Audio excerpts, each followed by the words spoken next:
안녕하세요.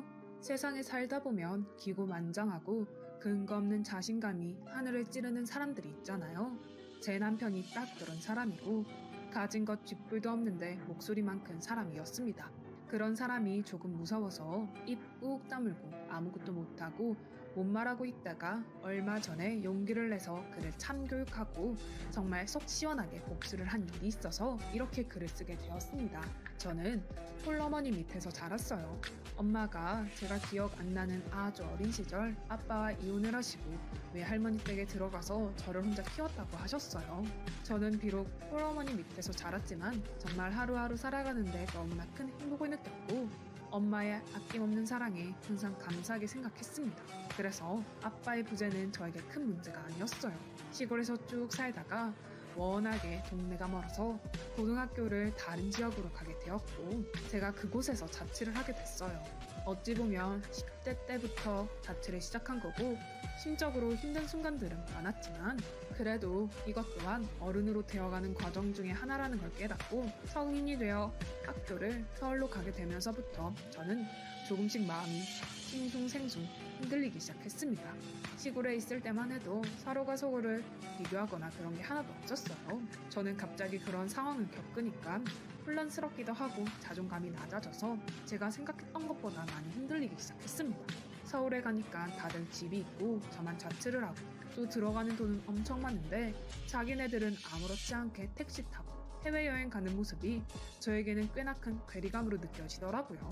왜 나만 이렇게 살까 하면서요. 하지만 서울에서 아무것도 이루지 않고 고향으로 내려가기에는 제 자존심이 허락하지 않았습니다. 엄마도 할머니도 우리 손녀딸 혼자 서울로 올라가서 당차게 아주 잘 산다고 하면서 칭찬해줬거든요. 그 칭찬과 기회를 제가 무너뜨릴 수 없었고 저는 꾸역꾸역 대학을 졸업한 뒤에 남들이 우러러보는 대기업에 들어가게 되었습니다. 저는 회사만 잘 들어가면 또다시 인생이 편해질 줄 알았어요. 하지만 저에게는 지옥과도 같은 대기업 생활에 저는 몸이 점점 병이 나기 시작했습니다. 남초 집단인 곳에 들어가게 되었고 여자가 이런 곳에 들어왔다는 이유로 대척 문화도 점점 심해지고 저에 대한 혐오가 커지면 커질수록 저는 위축되고 제 자신을 드러내지 못했거든요. 맨날 우리는 여자 사람 없는데 여자가 한 명 팀에 있으니까 진짜 힘들어. 눈치 보여. 남자들끼리만 있을 때 할 수 있는 이야기를 할 수가 없잖아. 우리 팀 분위기 좋았는데 갑자기 미꾸라지 같은 사람 한 명이 들어와서 이게 다 뭐야? 하면서 수달거리는 겁니다.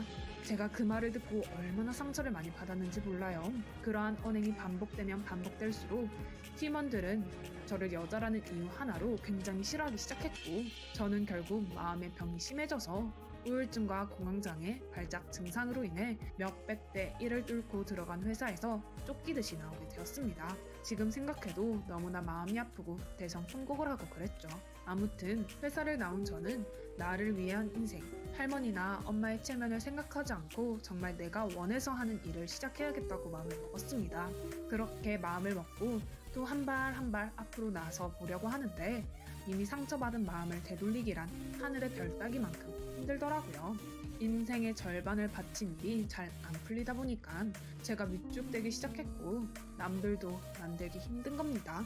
회사 때문에 모든 남자들이 나를 싫어할 거라는 이상한 생각이 시작되었고 점점 제가 은둔형 외톨이가 되더라고요. 그때 용기를 내서 친구와 함께 꽃꽂이 클래스를 가게 되었고 그곳에서 지금의 남편을 만난 거였어요.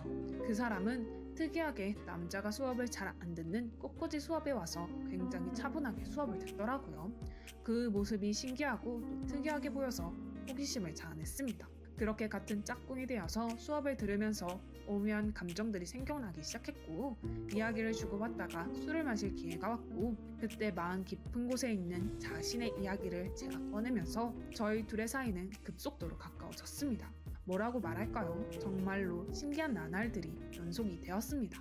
서로의 진심을 알게 되니까 빠르게 관계가 진전이 되었고 사람에게 상처받고 마음의 문을 닫은 제가 그분을 통해서 제 마음을 활짝 열고 사람들에게 다가갈 수 있게 되니까 이게 바로 천생연분이라고 하는 건가 하는 생각이 들더라고요. 그래서 진지하게 결혼을 생각하게 되었고 하루하루 지날수록 이 사람이 없으면 난 도저히 못 살겠다고 이런 생각이 머릿속에 가득 차게 됐어요. 정말 신기하기도 하고 감사한 순간들이 많아지면서 나도 우울증에서 벗어날 수 있구나 이런 마음이 자리 잡고 제 제가 고백을 하게 됐습니다. 우리 결혼하면 안 되냐고요? 난 당신을 정말로 너무너무 사랑하고 당신 없으면 안 되겠다고요. 원래 그 남자는 저와의 결혼 생각이 없었지만 진지하게 다가가고 고백을 했더니 마음이 바뀐 게 눈에 보였습니다. 자기는 아직 능력도 없고 제대로 뭔가를 이루어낸 것도 없어서 조금 마음이 무겁다고. 그런데 나도 당신 놓치기 싫으니까 한번 용기를 내보겠다고 하면서 결국 결혼을 허락해 주었고, 저는 세상을 날아갈 듯이 기뻐하면서 그 사람과 결혼을 했습니다. 저와 엄마도 그렇게 잘 사는 편은 아니었지만 남편의 집안은 더 안 좋은 상황이었어요. 재산은커녕 빚만 있는 상황이었고, 시모가 그 빚을 갚으면서 그 연세에 아직도 식당 일을 꾸역꾸역 하고 계셨죠.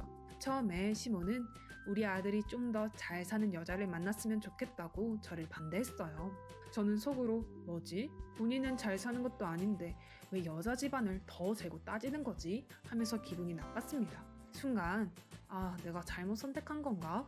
시모의 말에서 쎄한 기분이 느껴지기는 했지만 아니야 그런 건 아닐 거야 하면서 콩깍지에 쓰인 저는 앞도 제대로 보지 못하고 평생 후회할 결정을 하게 된 거죠. 임대주택을 통해서 신혼집을 얻었고 다른 사람들처럼 결혼 초에는 알콩달콩 행복한 신혼생활을 즐길 수 있었어요. 뭐라 해야 할까요? 그 사람과 함께 있으면 앞으로 하게 될 어떤 일에 대해서도 무섭지 않고 그랬죠. 그런데 그것 딱 1년 가더라고요. 1년 뒤 저희 엄마가 무척이나 아프게 되었어요. 제가 시골 대학병원으로 내려와서 간호를 하게 되었고 남편과는 주말부부로 지내게 된 거죠. 남편은 처음에 장모님이 이렇게 편찮으셔서 어떡해, 내가 주말마다 내려가서 당신 대신 장모님 돌보고 좀 챙겨드릴게. 당신 혼자서 이 모든 거 짊어지려고 하지 마. 내가 너무 슬프잖아 라고 하며 저를 챙겨주려고 하더라고요. 그 말 자체가 저에겐 너무나 고맙게 다가왔죠. 정말 우리 엄마를 자기 엄마처럼 아껴주고 대해주는 사람이구나.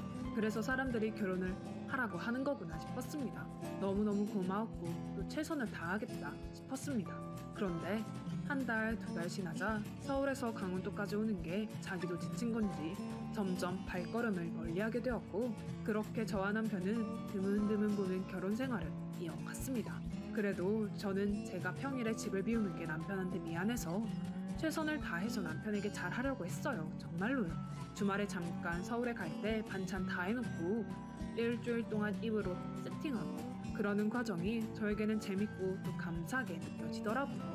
그런데 엄마가 갑자기 상황이 악화되면서 중환자실로 가게 되었고 저는 순식간에 온몸이 굳어버릴 정도로 정신적인 패닉이 되었습니다. 외할머니도 제가 결혼하기 3달 전에 돌아가셔서 제가 심적으로 굉장히 힘들었는데 결혼 후에 엄마마저 이렇게 된다면 저는 버틸 수 없을 것 같았어요. 정말 저는 원래 힘든 사람이었는데 그래도 남편의 존재와 엄마 때문에 버티는 것이었는데 그 두 기둥 중 하나가 무너진다면 나는 앞으로 어떻게 살아야 하는가에 대한 생각이 끊임없이 들었습니다. 하루가 멀다 하고 눈에서 눈물이 안 나는 날이 없었고 마음속으로 제발 엄마가 기적을 일으켜서 살아나게 해주세요 하고 빌었던 것 같아요. 하지만 그런 기적은 현실에 없더라고요. 결국 엄마는 돌아가시게 되었고 저는 세상에 혼자 남아 쓸쓸한 고아가 되어버린 겁니다. 심정은 정말로 그랬어요. 내가 든든하게 의지한 고향이 없어진 기분. 갑자기 하루아침에 그 고향이 불에 타버린 느낌. 내가 갈 곳은 그 어디에도 없는 느낌이 저에게 황망하고 또 너무나 절망적인 느낌을 줬고 한순간에 또 우울증에 빠지게 된 겁니다. 세상에 이럴 수가 없었어요. 매일 눈물을 먹으면서 하루를 살았고 그러다 보니까 사라지긴 하지만 살고 싶진 않더라고요. 남편이 당신 괜찮냐고 하면서 제 곁에 있어주었지만 저는 그럴수록 남편에 대한 집착이 심해졌습니다. 이 남자가 없으면 나는 앞으로 뭘 하면서 살아가야 하나, 어떻게 역경을 헤쳐나가야 하는 건가 하면서요. 그러다 보니까 자존감도 떨어지고 집착도 심해지고 불안해지고 삶이 엉망진창이었죠. 제가 원하는 삶이 결코 아니었습니다. 그러다가 시골집이 저에게 명의가 넘어오게 됐어요. 유산을 받은 거였죠. 제가 뭔가 마음이 아파서 그 집을 정리하지 못하고 있자 남편이 당신 시골 그런 초가집은 주기적으로 가서 봐줘야 돼. 이번에 내가 내려가서 장모님 물건들 싹 정리하고 혹시나 나중에 세입자가 들어온다고 하면 바로 집 내어줄 수 있게 정리할게. 키 좀 줘봐 라고 하더군요. 저는 알겠다고 하면서 키를 줬습니다. 엄마의 집은 시골에 있는 아주 낡고 허름한 초가집 같은 곳이었고 시골에 누가 들어와서 사는 일도 거의 없었기 때문에 집이 팔리거나 누군가 올 일이 없었습니다. 그래서 일단 관리라도 집주인은 제가 해야 하는데 제가 그걸 못하니까 남편이 해준 것이었죠. 고마웠죠. 그 집 치운다고 2주에 한 번씩 저 대신 강원도에 내려가서 정리를 해준다는 게요. 저는 남편 손을 꼭 잡고 만약 내가 당신이 없었으면 난 이미 이 세상 사람이 아니었을 거야. 내가 정말로 당신 너무 사랑해 라고 말했죠. 남편은 나도라고 하면서 저에게 무한한 사랑을 줬습니다. 그런데 그 모든 게 거짓말이었죠. 멍청하고 바보 같은 제가 남편의 외도를 눈치채지 못하고 무슨 세계의 사랑을 한 것 마냥 집에 고생하게 앉아서 뒤통수를 맞은 날만 눈 꼽아 기다리고 있었다는 게 너무 바보 같았죠. 어느 순간부터 남편이 강원도에 가는 걸 굉장히 좋아하더라고요. 저는 남편이 피곤할 법도 한데 매번 강원도에 내려가서 집 정리를 해주는 게 무척이나 고맙게 느껴졌어요. 그래서 나름대로 서프라이즈 파티를 준비한 거죠. 남편이 강원도로 간다고 할 때 저는 남편이 집을 나가자마자 도시락을 분주하게 썼어요. 남편이 좋아하는 양념게장부터 시작해서 보글보글 된장찌개에 진하게 끓여서 보온통에 담고 불고기 잡채까지 해서 바리바리 쌌습니다. 그리고 남편 몰래 차를 타고 강원도로 내려간 거죠. 2시간 정도 걸렸을까요? 도착한 엄마의 집에 환하게 불이 켜져 있더라고요. 남편이 도착해서 지금 집을 관리하고 있구나. 아, 고마워라 생각한 저는 기쁜 마음으로 엄마의 집에 들어갔습니다. 그런데 웬걸? 문을 열자 사람은 없고 안에 여자들 물건들이 가득한 겁니다. 액자에 남편과 알 수 없는 여자의 모습이 걸려있는 사진도 있었고요. 없었던 장롱을 보고 이건 뭐지? 하고 제가 서랍을 열어보니까 장신구들이 가득 차 있는 겁니다. 저는 손이 덜덜 떨렸습니다. 아니, 그동안 남편이 집을 관리했다고 했는데 이건 뭐지? 하면서요. 정말 너무나 화가 나기도 했고 이건 진짜로 아니라는 생각과 함께 덜덜 떨리는 심장을 부여잡고 경찰에 신고를 하려고 하던 찰나 갑자기 남편이 문을 열고 들어오는 겁니다. 아니, 당신이 어떻게 알고 온 거야? 라고 하더군요. 당신, 이 물건들 다 뭐야? 그동안 당신이 여기 관리하고 있다는 거 아니었어? 라고 말하자 저 안쪽에 있는 화장실에서 누군가 나오는 겁니다. 그 여자는 저를 보자마자 소리를 지르면서 당신 누구야? 라고 하며 저한테 묻더라고요. 당신이야말로 누군데 내 집에서 이러고 있어? 라고 물어봤고 그 여자는 남편과 저를 번갈아 바라보더니 그제서야 상황을 파악한 듯 당신 남편이 나보고 여기 살라고 했다고 자기 집이니까 편하게 쓰라고 했는데 뭐가 문제냐고 하면서 뻔뻔스럽게 나오더라고요. 뒤통수가 짜릿했습니다. 남편은 모든 것을 포기한 듯이 저에게 자기의 바람 사실에 대해서 털어놓더라고요. 제가 엄마 간병을 할 때부터 이 여자와 만남을 가졌고 당신한테 숨기려고 했는데 아무래도 내 진짜 사랑은 이 여자인 것 같다. 여자가 너무나 가난해서 집도 없고 그래서 이곳에 잠시 머물라고 한 것뿐이라고 하면서 저에게 결별 선언을 하더라고요. 이게 말이 되나요? 뭐 이런 사람이 다 있나 싶을 정도로 말도 안 되는 거였어요. 저는 너무나 화가 나서 나 당신이랑 이혼 못한다고 어떻게 사람을 이런 식으로 뒤통수 치냐고 따지면서 화를 냈습니다. 그러자 남편이 돌변해서 왜 내가 당신이랑 살아야 하냐고 왜 나한테 이렇게 집착을 하냐고 내가 그래도 최선을 다하지 않았냐고 하면서 희대의 뻘소리를 하더라고요. 난 당신이 우리 엄마 그리고 나를 위해서 강원도로 매주 내려와서 집 정리해주는 줄 알았어. 그런데 강원도에 상간녀를 숨겨놔서 이렇게 싱글벙글 하는 거구나. 너무 어이가 없다 라며 화를 냈습니다. 제가 화를 내니까 남편은 상간녀의 손을 잡고 당신 이런 거 보지 마 하면서 그녀를 데리고 나갔고 저는 너무나 어이없음을 느꼈어요. 뭐 이런 놈이 다 있나? 이딴 놈이 왜 내 남편인가 하면서 속이 부글부글 끓는 채로 저는 서울로 혼자서 쓸쓸하게 올라왔습니다. 머릿속은 온통 어떻게 복수를 할까 하는 생각뿐이었어요. 도저히 이렇게 비참한 상태로는 집에 못 가겠더라고요. 저는 카페에 앉아서 정말 하염없이 울었습니다. 그런데 그때 갑자기 등 뒤로 누군가 저를 툭툭 치는 거 아니겠습니까? 저는 놀라서 누구세요? 하면서 위를 바라보았고 그 남자는 10년 전 저의 은사님이셨어요. 어머, 은사님, 여긴 어떻게 오신 거예요? 강원도에 계신 거 아니셨어요? 하면서 이야기를 하다가 왜 우냐고 하길래 저는 방금 제가 겪었던 일들을 모두 말했습니다. 은사님은 뭐 이런 일이 다 있냐고 하면서 제 부모님처럼 막 화를 내주셨어요. 그러다가 남편에 대해서 말을 좀 해보라고 어떤 놈이 너한테 상처를 준지 좀 알아야겠다고 하면서 물어봤고 결국 남편에 관한 모든 것을 이야기했습니다. 그런데 거기서 엄청난 사실을 알게 된 거죠. 알고 보니 은사님이 남편이 다니는 회사의 이사였고 대주주였던 겁니다. 10여 년을 안 보고 산 사이니까 은사님이 어떤 일을 하고 계시는지 저는 알지 못했던 거고, 하필 은사님이 하는 일이 기적처럼 제 남편과 관련된 일이었던 거죠.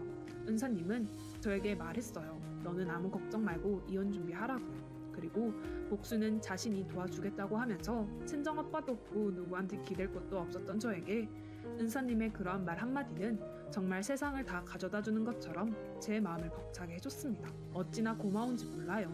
그 자리에서 저는 눈물만 흘리고 고맙다고 한 뒤 집으로 들어가서 이혼 변호사 상담을 의뢰했습니다. 신혼집 비밀번호도 바꾸고 사람 시켜서 강원도에 있는 엄마 집안에 있던 상간녀의 짐도 싹 다 뺐습니다.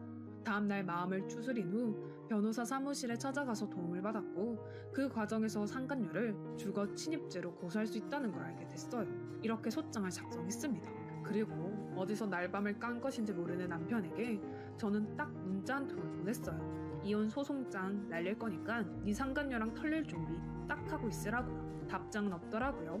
그런데 그날 오후 은사님이 저에게 사진 하나를 보낸 겁니다.